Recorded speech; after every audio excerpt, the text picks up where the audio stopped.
Hello दोस्तों, एक बार फिर से स्वागत है आप सभी को एग्ज़ाम रिजल्ट पर। दोस्तों, आज की वीडियो होगी क्लास 10th की चैप्टर 5 केमिस्ट्री की ऑब्जेक्टिव प्रश्न का। ठीक है, तो चैनल को ज़रूर सब्सक्राइब कर लीजिएगा ताकि आने वाली जो भी वीडियो होगी जानकारी आपको मिलती रहेगी। हम आपको क्लास 10th की केमिस्ट्री का chapter 1, chapter 2, chapter 3, chapter 4, chapter 5 आज क्लास कराने वाले हैं। चैप्टर 4 तक हम पढ़ा चुके हैं। वीडियो नहीं देखे तो जाकर वीडियो देख लीजिएगा।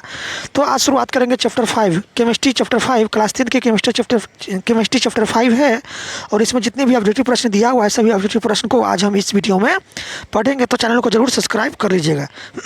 चलिए शुरुआत करते हैं। इस चैप्टर का पहला ऑब्जेक्टिव प्रश्न है दिया हुआ आपके सामने कि तत्वों के आवर्त सारणी के प्रारंभिक विकास में किसका प्रमुख योगदान रहा था। तेरा था आपका मेंडलीफ का, ऑप्शन गॉइस का राइट आंसर हो जाएगा।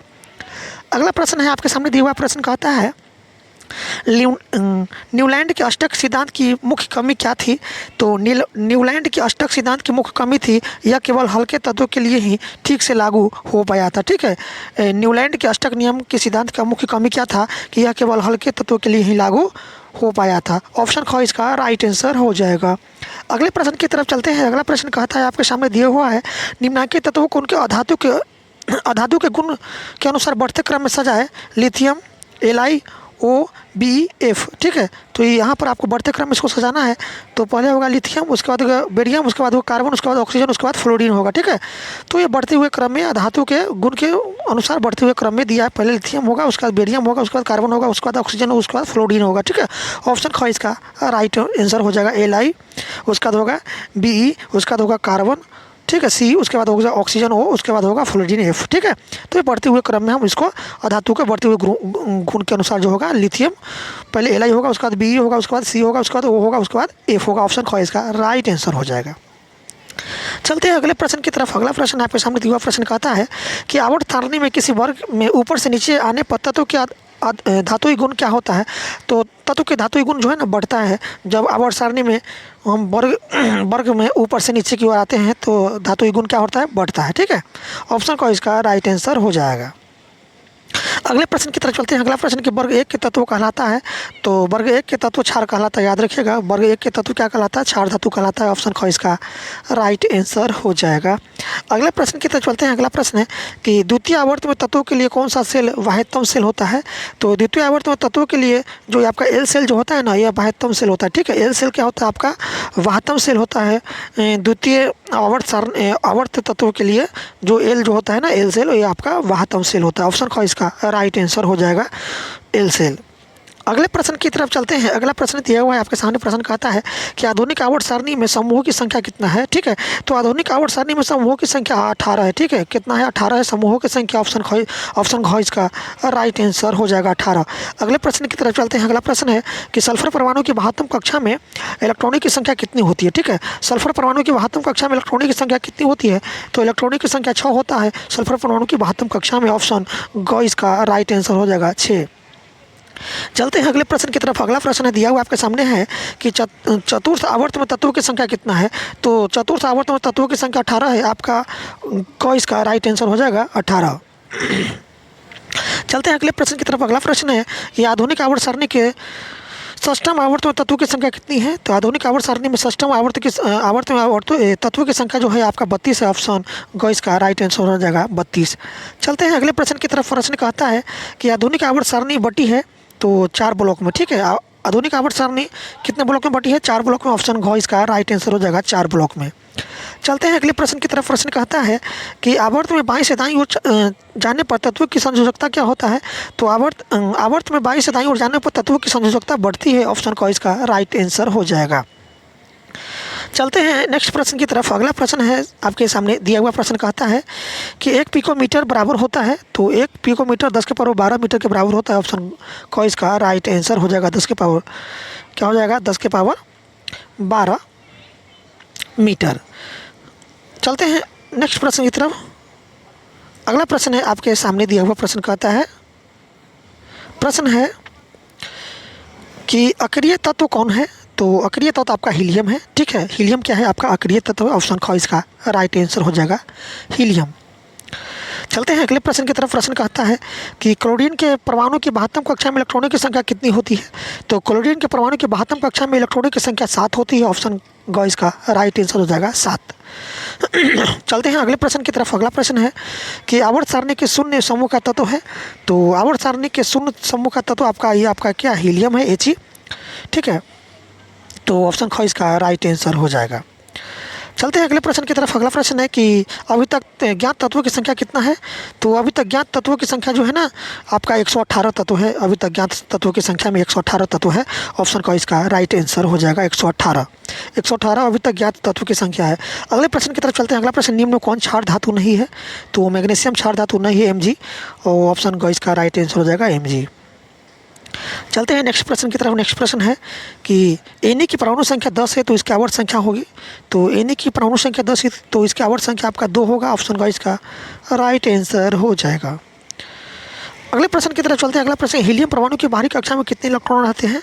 तो हीलियम परमाणु की बाहरी कक्षा में आपका 2 इलेक्ट्रॉन रहता है। ठीक है, ऑप्शन ख इसका राइट आंसर हो जाएगा 2। चलते हैं नेक्स्ट प्रश्न की तरफ। नेक्स्ट प्रश्न है आपके सामने दिया हुआ प्रश्न कहता है कि यदि किसी तत्व की परमाणु संख्या 12 है तो उसकी संयोजकता क्या होगी?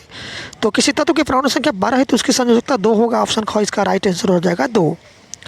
अगले प्रश्न की तरफ चलते हैं। प्रश्न कहता है कि धात्विक अभिलक्षण आवर्त में, तो धात्विक अभिलक्षण आवर्त में क्या है? घटता है। ठीक है, धात्विक अभिलक्षण आवर्त में क्या होता है? घटता है। ऑप्शन का इसका राइट आंसर हो जाएगा। चलते हैं नेक्स्ट प्रश्न की तरफ। नेक्स्ट प्रश्न कहता है आपके सामने दिया हुआ कि समूह के ऊपर से नीचे जाने पर परमाणु साइज में क्या परिवर्तन होता है? तो समूह के ऊपर से नीचे जाने पर परमाणु साइज में जो है ये आपका बढ़ता है। ठीक है, समूह के ऊपर से नीचे जाने पर परमाणु साइज क्या होता है? बढ़ता है। ऑप्शन का इसका राइट आंसर हो जाएगा। चलते हैं नेक्स्ट प्रश्न की तरफ। अगला प्रश्न कहता है आपके सामने कि किसी कोष में इलेक्ट्रॉनों की अधिकतम संख्या होती है। तो किसी कोष में इलेक्ट्रॉनों की अधिकतम संख्या जो होता है ना 2n स्क्वायर होता है। ठीक है, 2n स्क्वायर होता है। ऑप्शन का इसका राइट आंसर हो जाएगा। चलते हैं अगले प्रश्न की तरफ। अगला प्रश्न है कि समस्थानिकों के परमाणु भार भिन्न भिन्न होते हैं लेकिन परमाणु संख्या क्या होता है? समान होता है। ठीक है, समस्थानिकों के परमाणु भार भिन्न भिन्न होती है लेकिन परमाणु संख्या क्या होता है? समान होता है। ऑप्शन का इसका राइट आंसर हो जाएगा। अगले प्रश्न की तरफ चलते हैं। अगला प्रश्न दिया हुआ है कि वर्ग 1 के सभी तत्वों की संयोजकता होती है। तो वर्ग 1 के सभी तत्वों की संयोजकता 1 होती है। ऑप्शन का इसका राइट आंसर हो जाएगा 1। अगले प्रश्न की तरफ चलते हैं। अगला प्रश्न है आपके सामने दिया हुआ प्रश्न कहता है कि वर्ग 18 के तत्वों की संयोजकता होती है। तो वर्ग 18 के तत्वों की संयोजकता 0 होती है। ऑप्शन का इसका राइट आंसर हो जाएगा 0। चलते हैं नेक्स्ट प्रश्न की तरफ। प्रश्न कहता है आपके सामने दिया हुआ कि किसी तत्व के इलेक्ट्रॉन विन्यास से सेलों की संख्या से क्या निर्देशित होता है? ठीक है, तो किसी तत्व के इलेक्ट्रॉनिक विन्यास से सेलों की संख्या जो है आवर्त संख्या आपका निर्देशित होता है। ऑप्शन ख इसका राइट आंसर हो जाएगा आवर्त संख्या। चलते हैं नेक्स्ट प्रश्न की तरफ। प्रश्न कहता है कि अगर तत्व के 72 सेल में 1 या 2 इलेक्ट्रॉन की हो तो उनकी वर्ग संख्या क्या होगी? तो अगर तत्व के 72 सेल में 1 या 2 इलेक्ट्रॉन हो तो वर्ग की संख्या होगा आपका 1 और 2। ऑप्शन का इसका राइट आंसर हो जाएगा 1 और 2। चलते हैं नेक्स्ट प्रश्न की तरफ। प्रश्न कहता है कि समूह में ऊपर से नीचे आने पर धात्विक की प्रवृत्ति क्या होता है? तो समूह में ऊपर से नीचे आने पर धातु की प्रवृत्ति बढ़ती है। ऑप्शन ख इसका राइट आंसर हो जाएगा। अगले प्रश्न की तरफ चलते हैं। अगला प्रश्न कहता है कि जर्मनियम आर्सेनिक तत्व क्या है? तो जर्मनियम आर्सेनिक तत्व जो है ये आपका उपधातु है। ठीक है, जर्मनियम आर्सेनिक क्या है? यह उपधातु है। ऑप्शन क इसका राइट आंसर हो जाएगा। अगले प्रश्न की तरफ चलते हैं। प्रश्न कहता है कि एम कोष में इलेक्ट्रॉनों की अधिकतम संख्या क्या होगी? तो एम कोष में इलेक्ट्रॉनिक की अधिकतम संख्या आपका 18 होगी। ऑप्शन ख इसका राइट आंसर हो जाएगा 18। अगले प्रश्न की तरफ चलते हैं। अगला प्रश्न है कि आधुनिक आवर्त नियम के अनुसार तत्वों के गुणधर्म निम्नलिखित में से किसके आवर्त फलन होते हैं? तो परमाणु संख्या के आवर्त फलन होते हैं। आधुनिक आवर्त नियम के अनुसार तत्वों के गुणधर्म जो है ये आपका परमाणु संख्या के क्या होता है? आवर्त फलन होते हैं। ऑप्शन ख इसका राइट आंसर हो जाएगा। चलते हैं नेक्स्ट प्रश्न की तरफ। प्रश्न कहता है कि आधुनिक आवर्त सारणी की 36 कतारें निम्नलिखित में क्या कहलाती है? तो आधुनिक आवर्त सारणी की 36 कतारें जो है आवर्त कहलाती है। ऑप्शन का इसका राइट आंसर हो जाएगा आवर्त। चलते हैं नेक्स्ट प्रश्न की तरफ। प्रश्न कहता है कि निम्नलिखित में से कौन सबसे कम अभिक्रियाशील धातु है? तो ये आपका जो है ना Fe जो है सबसे कम अभिक्रियाशील धातु है। ऑप्शन का इसका राइट आंसर हो जाएगा Fe। अगले प्रश्न की तरफ चलते हैं। अगला प्रश्न है कि सोडियम की परमाणु संख्या है। तो सोडियम की परमाणु संख्या 11 होता है। ऑप्शन का इसका राइट आंसर हो जाएगा। अगले प्रश्न की तरफ चलते हैं। प्रश्न है कि आवर्त सारणी के प्रथम वर्ग के सदस्य होते हैं। तो आवर्त सारणी के प्रथम वर्ग के सदस्य क्षार धातु होता है। ऑप्शन का इसका राइट आंसर हो जाएगा क्षार धातु। अगले प्रश्न की तरफ चलते हैं। अगला प्रश्न कहता है आपके सामने कि निम्नलिखित में सबसे भारी धातु कौन है? तो आपका जो है ना यूरेनियम सबसे अधिक भारी धातु होता है। ठीक है, ऑप्शन ख इसका राइट आंसर हो जाएगा यूरेनियम। चलते हैं नेक्स्ट प्रश्न की तरफ। प्रश्न कहता है कि सोना की परमाणु संख्या है, तो सोना की परमाणु संख्या 79 होती है। ऑप्शन ग इसका राइट आंसर हो जाएगा 79।